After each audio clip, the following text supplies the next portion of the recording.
beside me and behind me. Hopefully you're doing well on this very nice day in Southern California. And no matter where you are on this planet, hope you're having a blast. And guys, I am here on Turbo Tuesday to really share some great insights and to give back and be that person that I needed when I was younger. This Bisimoto Tech Tuesday is a place where you can ask any questions about any of our projects in the past, current, and future, and to talk about some cool things that we do here in the process as well. And anything to do with life, I am your agent. Just let me know. Front and center, I have everyone here on IG. Appreciate your presence. I also have YouTube Live going concurrently. And to my left and your right is TikTok. Hello, TikTok brethren. And also through the podcast networks via Anchor and Spotify and all that fun stuff is also an archive moment for us. And today, what do I really want to lead with in terms of opportunities for us to have fun projects? Hello, Ron Great Motoring. Thank you so much for joining this Bisimoto Tech Tuesday. I'm sorry, Ren Great Motoring. Thank you so much for joining. Appreciate you indeed. And it is something very simple, fuel pumps. This is a box of an AEM inline fuel pump. We've been able to run this with ethanol-based fuels and it's very cost effective. It's been harder and harder to get these fuel pumps in California, but being a non-emissions device, we actually have tons of them in stock. So if you need an inline pump or in-tank pump for your Honda build, your Porsche, this is a very big opportunity for an upgrade from the Bosch 044s that these cars come with. That's the only updates I do on these 935 based setups, while some people tend to put in dual or triple 044 Bosches. This drop-in is a plug and play, especially the model number that is metric in nature. We have them in stock. They are amazing. So by all means, AM fuel pump, thank you so much, AM, for making our lives easier for our, ethanol builds, flex fuel builds, diesel builds, gasoline builds. This is the pump of choice. Jed Jasper says, hey, BC, looking forward to Car Week. I am as well, Jed Jasper. And by the way, guys, we are going to Monterey this year for Car Week. We'll be there with 3 cars in tote. A mixture of both petrol and EV. It should be a blast. So for those of you who are not familiar with the Monterey Car Week, it is the place to be in terms of high-end automobiles and motorcycles and tricycles and you name it. It is like SEMA on steroids. It's the only place in the world I can see Porsche 935s driving on the street, 962 Porsches, 914s, 917s, 918s, classic Rolls Royces, rare cars, Dinos, everything you can dream of. You see them driving around like they're Civics. It's crazy. So our plan is to go there, participate in a few events, one of them being Works for Union. We'll have the opportunity to explore the 17-mile drive, which is like a nice cruise for 17 miles throughout the entire Monterey area. We will have the unique opportunity to participate in the Quail and Pebble Beach. It should be really good. So if you haven't gone, please do. Let's see here. Neil Graft sent me my #1 gifter badge on TikTok. Thank you so much. Appreciate the kind gesture. Thank you, thank you, thank you. The BC Soccer Band is coming to life. Can't wait to see it again. It says Motec N. It never died, Motec N. It was just at home.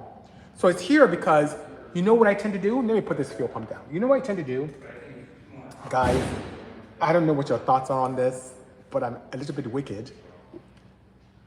I take this minivan to exotic meets. Yes, whether Ferraris, Lambos, Porsches, even the high-end Bugattis, whether it's the Veyron or other models, the occasional Pagani. Nice get-together, and here I come with a Honda minivan that can smoke a majority of them, right? So that being said, I love seeing people's faces when I pull up because they hear me from afar, like, what is that crazy sounding thing? And it's a freaking 2014 minivan. And then when I pop my hood, the only challenge is, Motec N, very good friend Gabe, the only challenge is we built this car in 7 weeks, and a lot of fabrication was really rushed, and aesthetics wasn't paramount. I just wanted to get it functional and great. And even though it looked cool, things weren't polished or coated. So what I did with the team a week and a half ago is start taking things apart, sending things out to powder coating, to polishing, to ceramic barrier coating, and now everything is back together. It looks really pretty under there. I think because it's just good maintenance, just change the oil with some Purol, And above them, because it takes 0 to 20 is what the regular fills for that. As you can see, we have a few up there. And then changing spark plugs, just regular maintenance, some of the seals, because we had a slight leak on the valve cover. So we're changing that valve cover seal. Nick picked it up today and he's gonna be installing that in a moment. So it should be pretty good. So after that, it'll be back to its normal function. Now, I'll give you guys a little hint. I'm building a version 2 van with my friends from Jordan Distributors, and it's right over there. I don't want to give too much a hint, but think of this as old, even though it's still modern. There's a newer one, a 2025 Odyssey over there getting worked on. Wait till you see the result. It's going to be absolutely fantastic. So, long answer to a short comment, Motec N. It's not dead. It's just getting revamped with prettier components. So when I go to, show up these exotics, I can just pop my hood and oh, that's tight, and the Garrett turbo is there, and the Turbo Smart blow-up valve is there, and the Turbo Smart wastegate, and all the ceramic coated, exhaust manifolds and all that. It should be really good. Good indeed. What was your hardest projecting? Hardest projecting? Oh, hardest project. Believe it or not, the most difficult project was that. Great question and very appropriate. My camera got stolen. This vehicle was provided to us by American Honda to do as a build to help with some marketing, as we typically do. And we had only 7 weeks to go from a 200 or so horsepower, factory burgundy, and I'm gonna say burgundy, dark cherry, red Odyssey, to this 1,000+ horsepower, 4-digit horsepower, manual transmission, fully built, sleeved, tuned, wired van. And the thing is, usually when you have a build of this caliber, you should take at a minimum 11 months to do it properly. We had 7 weeks. So because of that 7 weeks, it was extremely difficult, very hard to explore. And hopefully you guys can hear me properly. I know there's some talking in the background, but hopefully you guys can hear me properly. But it was very difficult to get sleeving done, custom rods, custom valve train, with a power plant that had no aftermarket support, convert to manual transmission with all the additional challenges that come with that. Even something as simple as a clutch. We wanted a twin disc, but no one made a twin disc for a J series, the brand new J series. So I had to turn to my guys for spec and action clutch to make sure that things are proper, and got that in, and it's like a full metallic clutch application, and it's really good. So, and then wheels, and then airbag suspension, and even the airbag suspension here is manual, it's not even electronic. That's how quickly we had to do things. And my friends from Airlift, had a great opportunity in making that happen. Air Ride Equipment had a great job in making that happen for us. So it was the most difficult build. And then we had so many problems around the way with wiring and with the, oil pressure system, and it was just so much work. So much, I didn't have much time to make it super pretty. But it was a good reminder to keep everything as is.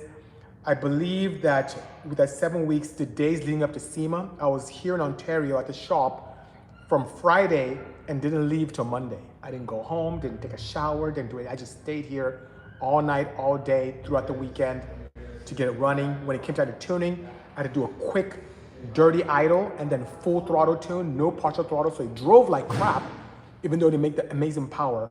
I got sick building this car. I remember working on it one night, I think it was Saturday night, and then all of a sudden I felt my fingers getting wet. I'm like, what the hell? I looked down, it was red. I was nose bleeding onto my hands. And that's why I knew I was getting really sick. So that was the most difficult, hardest project ever. My camera got stolen.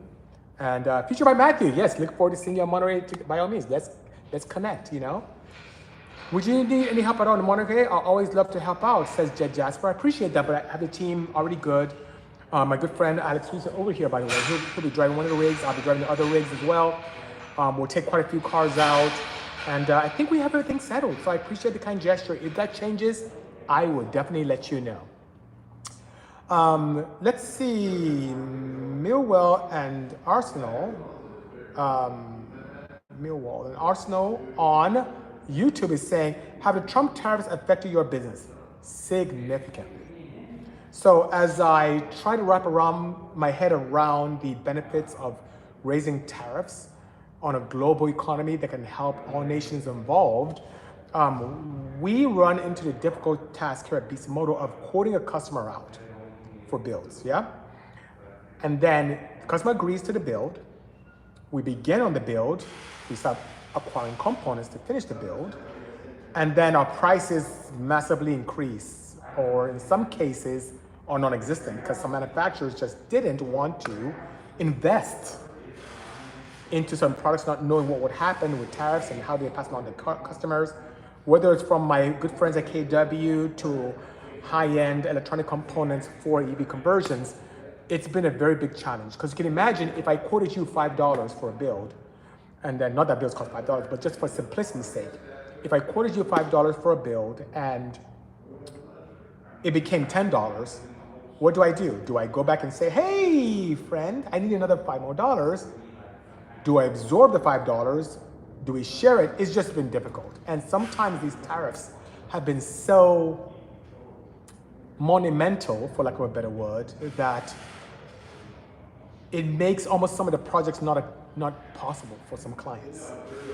So if you quote a big ticket build and the tariffs increase it by 20 to 30%, it kind of pushes a lot of these builds out of the budget of the client, and that can be quite difficult. So I'll give you one perfect example. And for some of you, you may get it. Some of you may not care to get it, but it's a component that we use. They're like glorified relays. I don't have an example that's right here next to me. It's very close by, but it is a contactor, which is like a very big high performance relay. That's all it is. But we use that to allow switching to occur in electric vehicles, to allow high voltage to connect to, let's say, an electric motor. You don't want to just slam it together. You kind of have a process. And when you use contactors that can withstand a lot of amps so they don't separate and weld and do funny things. Anyway, I digress. Long story short, I was going to buy a few units. This aggregate of units came out to like $244 for a small batch of these contactors. And when I went to check out, the tariff on a $244 set was $250. So $250 was a tariff. That is the tariff on this component. And this was in April. I tried to place this order. So imagine me having to more than double the price on a customer. They'd be like, oh, never mind, I'm cool. And I had to cancel the order and try and find a way to dig into my old inventory to make things happen for this client. But it's been a very big challenge for us engine builders and for us fabricators and builders and designers. It's just been a challenge for us. Nowadays, if I quote someone out, I could take that in consideration. But imagine the people I quoted out early in the year or late last year, and now like, okay, let's green light, let's get this project going. It's been very, very difficult, meanwhile. So thank you for the question, appreciate that, We'll save dark cherry for Ferrari, says Young Demon. Yep, believe it or not, that's a dark cherry red from Honda. It's a factory color, and the interior is beautiful. It's like SOS did a great job in the interior. It's quite attractive indeed, What do you think of the 5.0 Land Cruiser Discovery TD V8? I've not had an opportunity to play with any Land Rovers yet because primarily I've had clients who have wanted to build like that, and above and beyond that, I don't have a relationship with the manufacturer. What I have heard is that Land Rovers and Range Rovers aren't the most reliable cars, period. That's what I've heard. We've had a huge amount of demand for electric classic Land Rovers and Range Rovers. So, that being said, that says a lot. Maybe it's very similar to what we've seen with Rolls-Royce and Bentley, the classic ones, where the cars are beautiful and they really have this great mystique and prestige to it, but on the same token, not very, very reliable, Whatever happened to the EV9 project you're working on? It says CAD Design Solutions. It's right here, we're almost done. I should have the wiring, which was monumental. It is the most involved wiring I've ever done on a project. For those of you don't know, I have the only Neo EP9 in the United States here at the facility. We're building that for a very high-end client, and he's just a great guy. And something that was supposed to be, something that started off his life as a very simple dual motor electric conversion on top of the factory chassis with all the body management and HMI stuff set up. Body management meaning what controls things like lights, pumps, battery control. HMI meaning the human interface where you can touch the screen or see what parameters exist with the vehicle, or reverse camera or side cameras. All that stuff's supposed to be in place, and we're just supposed to add on to it and overlay. As we got in deep and I did all the wiring, it looks like nothing was in there, or the few modules in there are either not working or cut. So I had to now take all my overlay harness out and put a whole bespoke harness, that's a full chassis harness, and then incorporate all the battery management stuff in there, my own multiple PDUs. It has three power distribution modules on there. One large one for the whole chassis, two small ones for the EV controls and other accoutrements. It's a lot of work. It has been the most involved, not challenging because it's enjoyable, but the most involved project we've ever done. When it's done, when we start spinning the wheels, which happen any moment now, I'll do some videos and show you guys, and this car is going to be ridiculous.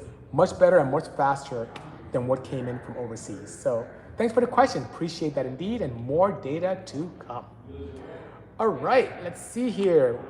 That van is fire, says 17 Mojito. Thanks for the kind words. Appreciate that indeed.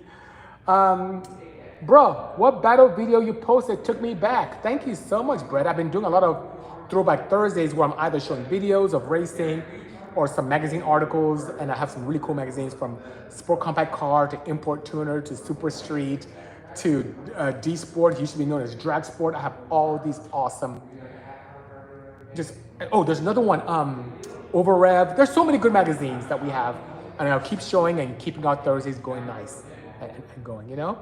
Thanks for the update, says CAD Design Studios. Any videos of the build coming out? Yeah, tons. I'm getting tons of content. It's going to just be an aggregate of you may even have information overload when I'm done. And we're building some really custom firmware for this, especially when it comes to traction control. Mind you, this vehicle is slated to be more than 1,300 horsepower.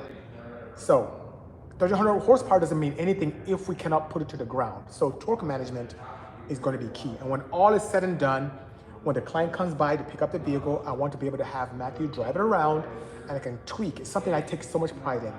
It's not a one-size-fits-all for builds here, whether it's petrol or electric. We tend to tweak the drivability of the cars to be very similar to what the client desires. Nick, everything okay over there? Yes, sir. Okay. So that being said, we are really excited about the builds coming out, whether it's, internal combustion or EV. Still making those awesome headers, says Future Engineer 89. Unfortunately, no. We discontinued our inline 4 headers for quite a while. Only because, I'll tell you guys this, and it really hurt my heart when this happened. We got knocked off like crazy. And it just really gave me a bad taste in my mouth, and I just stepped away from that.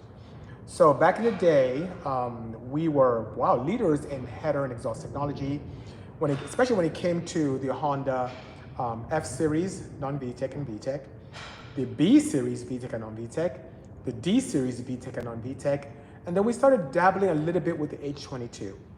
And those particular items, whether it was a regular one in a chassis or an H2B, we had headers that were just significantly superior to anything on the market. Built-in Venturis in the collector, a very nice design that I, as a builder and tuner, found appealing. You know how you have an inline 4 header with a 4-to-1 collector and it's underneath the pan, and your car is lowered and you hit a speed bump or you hit something on a curb and it just dents it and destroys your collector? We saw a lot of that as we tuned a lot of cars, and my solution was to do like a Formula 1 style header where all the primaries with the steps happened in front of the motor, and the only thing that went under the pan is a single pipe, whether it's a 2.5, 3-inch, 3.5-inch pipe, depending on the engine design and displacement and power capability. We made these custom headers that allowed for such an opportunity, and it was great for those tuners who hated going under the car to be able to connect a wideband. We had a wideband where you just reach inside the engine compartment and just connect it.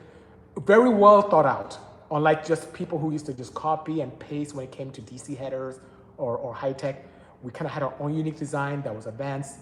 When it came to breaking records, B-Series, fastest B-Series period, Leslie Durst with her CRX, she clicked off 9.7s hard back in the day, got it down to I think a 9.5, I think she did in Englishtown. She ran the Bisimoto headers. Jeremy Lukowski was stuck at 11.0, 11.1 forever. Didn't break into 10s with his H22 Civic until he ran Bisimoto design headers, which we took care of him with that. When it came to, of course, the D-Series, a record that still stands today, natural aspiration, 10.7, all motor, still happening today with our headers. The F22, no one's broken faster than 9.2 in a quarter mile natural aspirated. Our designs as well. It was just amazing until this one company who's very popular in knocking people off, knocked off our headers and did something very unethical. Not only did they knock it off and use a design that was for a smaller displacement B series and D, they also did a test where they tested their knockoffs versus ours and showed a power loss with ours versus their knockoff, which some people believed. I did at PRI meet the person who did the test in the dyno, and he apologized to me profusely in the AEM booth and said, BC, you won't believe how well your header performed. To get that nasty, stupid number, we had to disconnect the collector. It was so bad. They pulled away timing, added fuel, did so much stuff to make our header not perform. The only way they got to lose power is to disconnect the collector and just have 4 pipes shooting out from the car. And that power, which was still decent, they compared to the knockoff to show a knockoff superiority, right? So that's really sad. And with that experience, knowing how much blood, sweat, tears, resources went into years of R&D. If you go upstairs to my mezzanine and my team has, you'll see so many headers cut up and modified because I was constantly doing R&D. And it took me thousands and thousands of dollars to perfect this exhaust manifold. And it did quite well. People were breaking records and doing great things.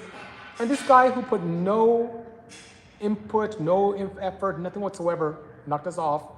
And my Honda brothers and sisters, as much as I love them, thought that if it looked like Bisimoto, it's good enough, even if it made power or not. It was just really sad, so I discontinued it. So I know it's a long answer to a short question, but yeah, Future Engineer 89, I stopped making it because of certain unscrupulous individuals in our scene.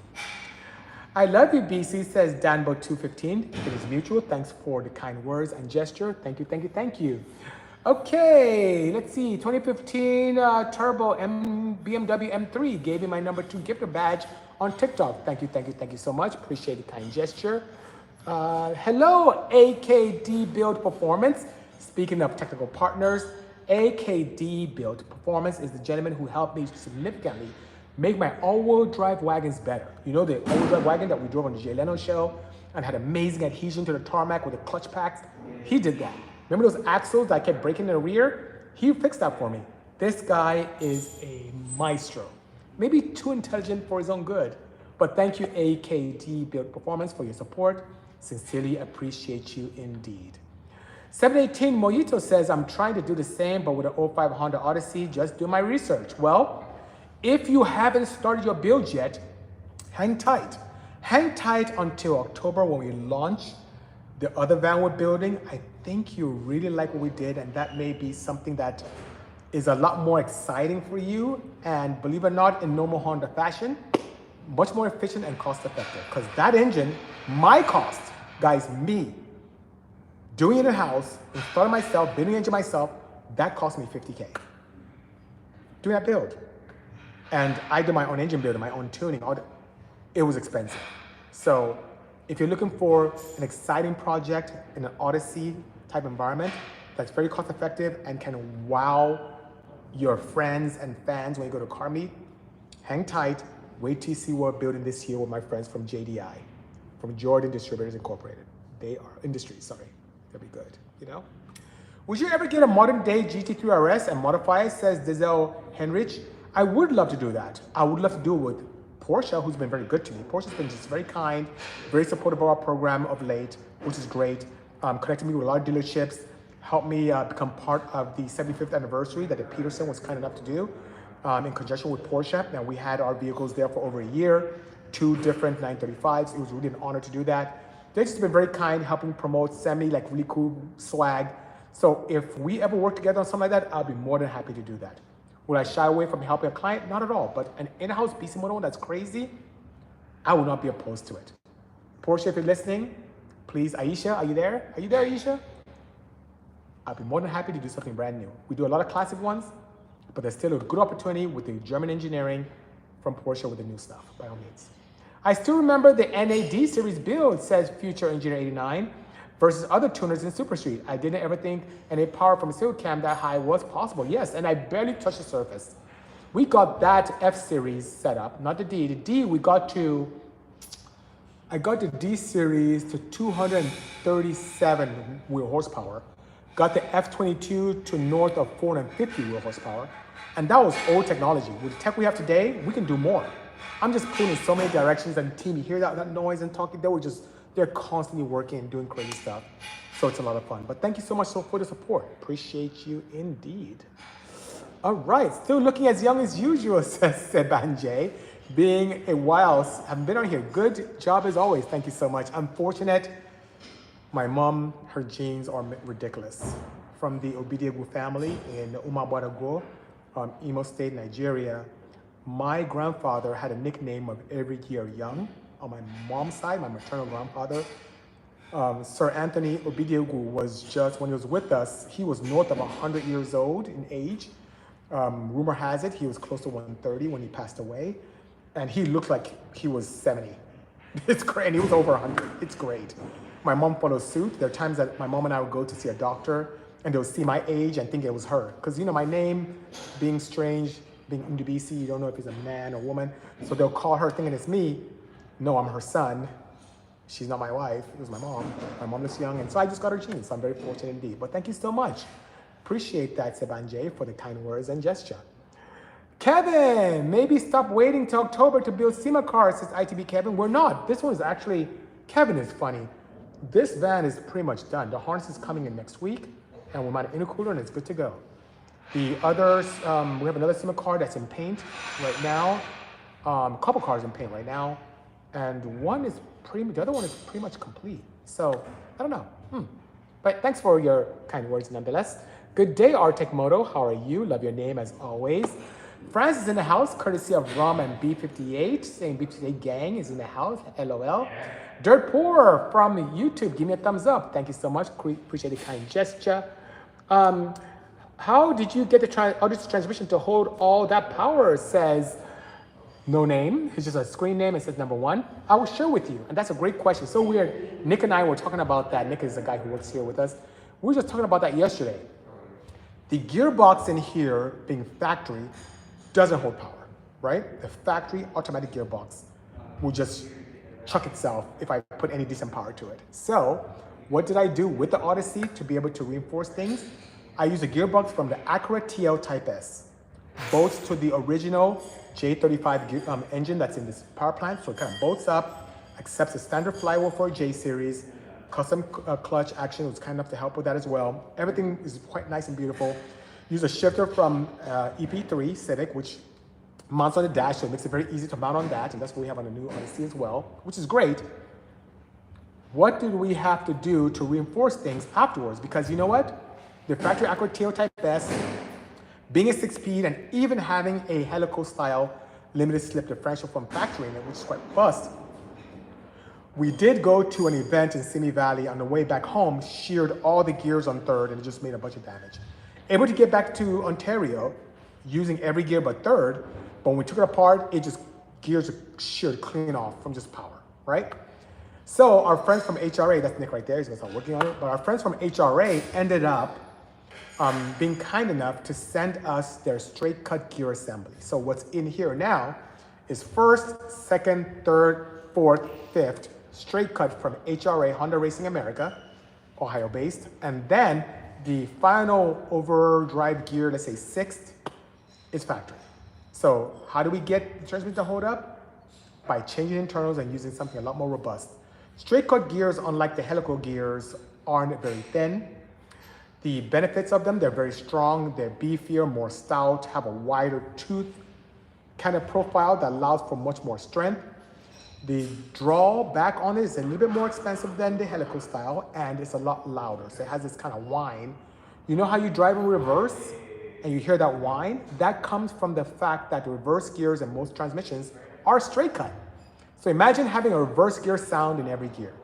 That's that puppy right there. Still rocking the 1552 wheels and some Toyo Proxys tires. So it's really good indeed, you know? Wow, straight cut gears in Odyssey, LOL, says Uber Games 30. Absolutely indeed, it sounds great. Hard to hear because that exhaust is really, really, really, really, really loud. My friend Alex was just talking about that, like, hey, the Odyssey is too loud. Well, Jonathan and I look at him and say, hey, sounds right to us.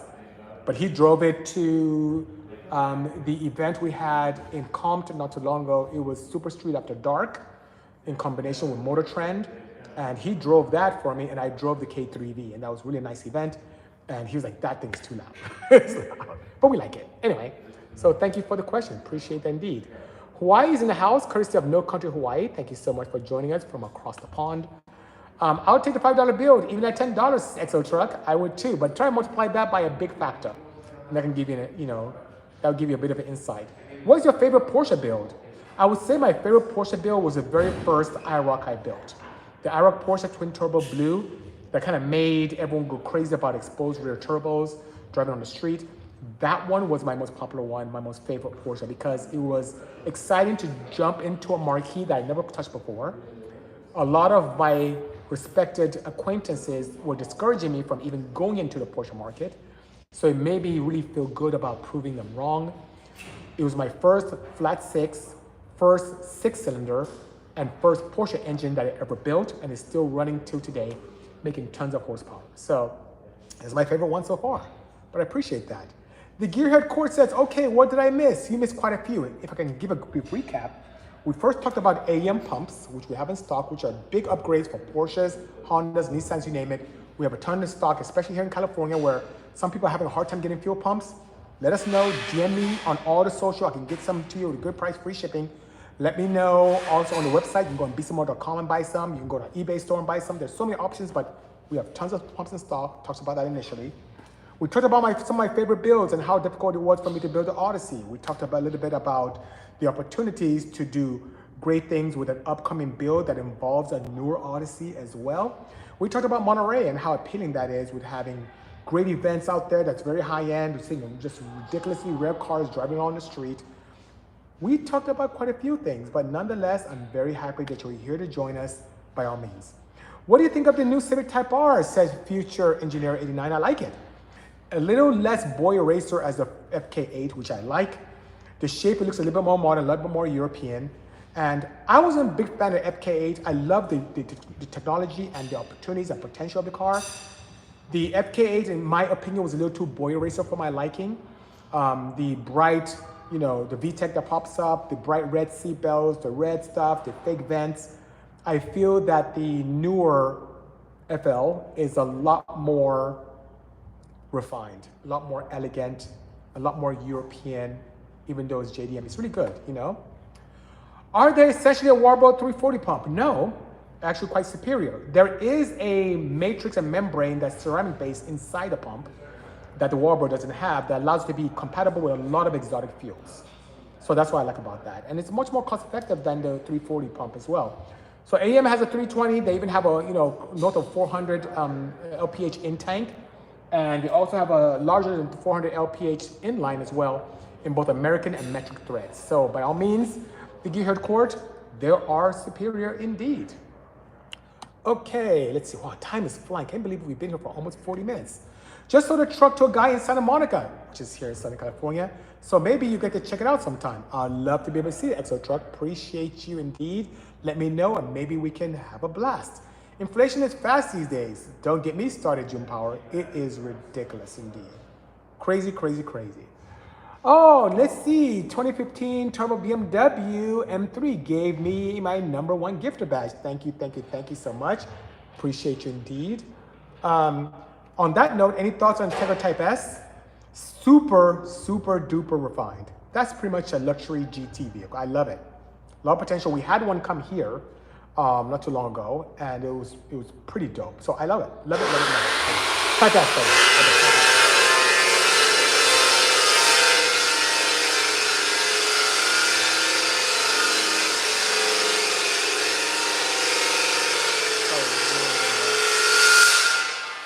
All right. A variety will be showcasing some new EV concepts at Monterey. That'd be good.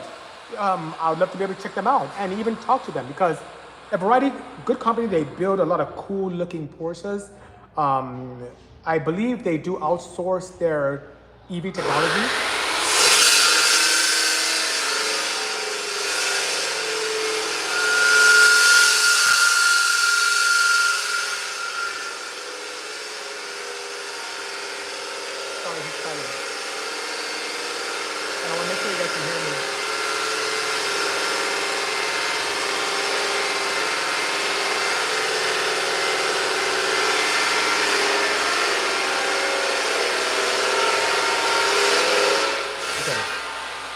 So, speaking of Aberati, I'm still here. Ladies are, because my good friend Alex went to their booth in Monterey last year to Everati, and he spoke to one of the reps who knew about us at Bisimoto, and kind of explored a pet peeve of mine. And here's what the pet peeve is. Let me take a step back. I really believe in an abundance mindset. And what do I mean by that? I really feel that there's enough business for everyone. I feel that there's enough resources, opportunity for all of us in the world, all of you, us here, all around the world. There's enough opportunity for everyone to be successful and do well, depending on how much effort you put in. And that being said, if you want to promote your product, it's best to really focus on the merits of your product and not bash the competition. Okay, so that's my mindset. Bashing the competition shows a scarcity mindset. You feel that there's a limited pool of resources and opportunities, and you want to fight and speak ill of others to get access to it. However, we don't feel that way. I think the owner of Everati had the opportunity to call me, and we talked about some good stuff. So I like the owner of Everati, but one of his reps, his salespeople, told my friend, not knowing it was a friend of mine, that Bisimoto's cars are track only. He never drives on the streets. Our cars at Everati are for full street builds. We drive around, it's for street vehicles, street applications. BC is track only. So what they're trying to do is shoehorn me into a track of how many people build track EVs. Shoehorn me into that. But what I build are pretty cool EVs that look track ready. They're like track pedigrees. They pay homage to the old Group 5 race cars, but I drive the crap on the street. Alex, my friend who's here, yeah, I see him over there.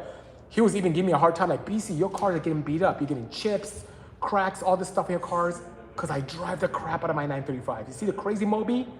It's not a showcase piece. It's not a trailer queen. Or I drive it a lot. I put thousands and thousands of miles on that through rain, through dry, through windstorms, through sun, heat, cold. I drive it a lot.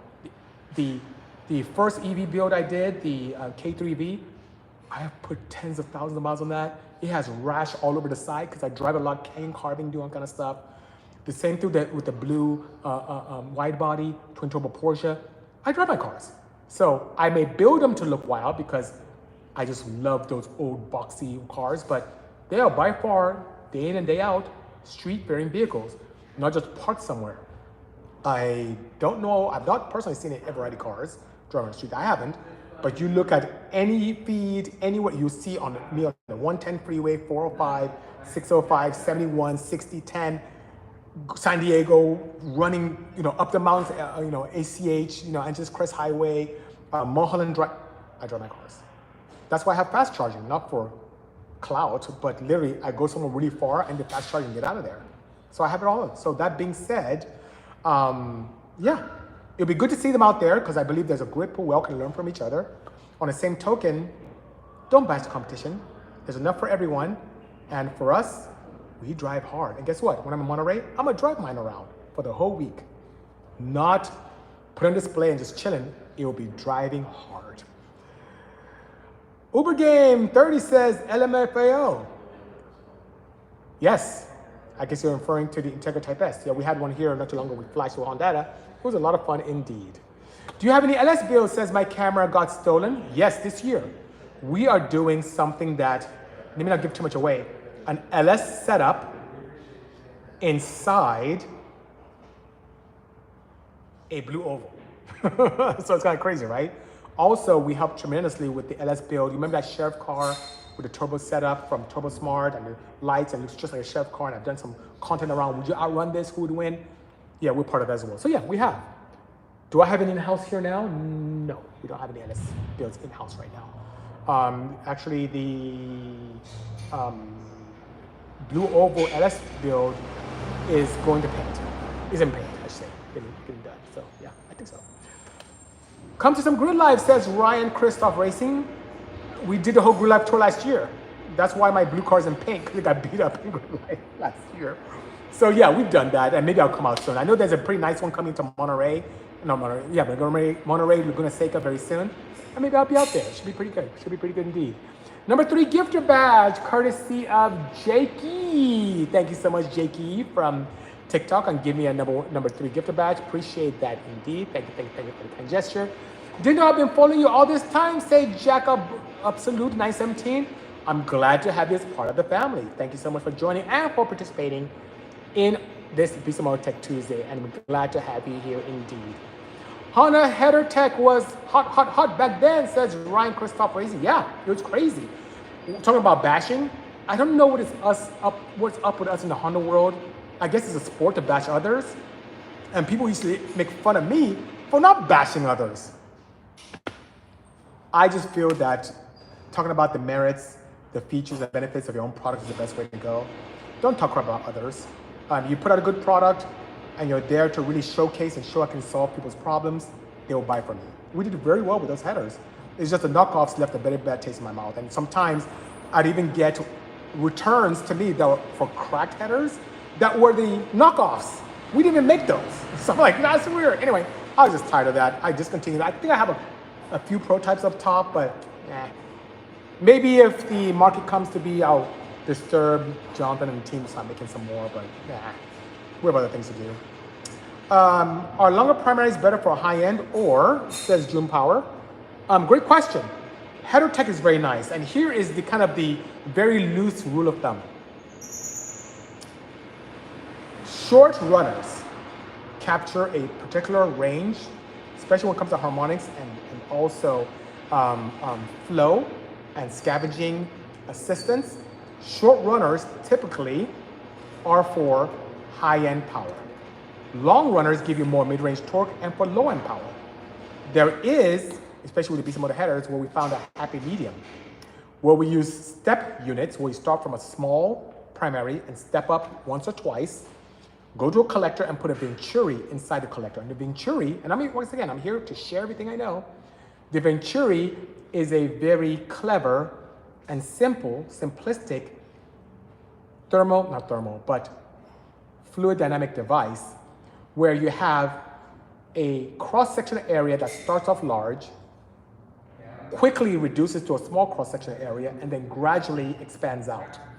And what happens is that change in cross-sectional area in the way it does it gives you a nice acceleration across said Venturi. They exist in carburetors to help with fueling and metering and optimization. And you can, based upon our research and also experimentation and fact that we built, can create the beautiful opportunity for nice scavenging and power. There is a happy medium there. So, but general rule of thumb, short for high end, long for bottom end and mid range. Tumbleweed, hello, thank you so much for joining. Talent Making 001 says Igwe Somato Chukwu, son of Kaya Chukwu Igwe from Oboduku, Imo State. And look at what he's saying. This is someone from my hometown in Nigeria, in West Africa. So, Nandewo, Dalon no. I appreciate you joining us here. You're son of Anna Igwe, who, oh my God, he was pretty much lived with us the entire time. So tell your father I said hello, Talent Making 001. Appreciate you. See Igwe Ndeu, Kelemia no. June Power said, what length primaries are best for inline fours? There's no set length. The length is determined by a camshaft profile, displacement, RPM capability, and type of driving or racing you do. I can tell you we've had everything from as short as a 21-inch length to almost 40. So it depends. There's no one size fit all. The best way to extract power and efficiency is to customize a header for your setup. Okay guys, I must fly. My light's already turned off, look at that, already done. And the team is like a little too quiet. So they're probably being very kind to us, not making a bunch of noise. So I wanted to get back to work. But guys, thank you so much for joining me on this Tech Tuesday. Look forward to seeing you guys next week. Thank you so much for all of your support and everything you do. If you haven't joined us on YouTube, please do when you have a chance. Go over to YouTube, look up for Bisimoto, Bisimoto, click subscribe button. We have so much great content coming out there and more to come. Next week, we should have some really good things going on as well. And I'd love to do a live with you guys while we're out there in Monterey. And hopefully everything goes well with you this week. Take care, everyone. See you soon. And cheers. Bye-bye.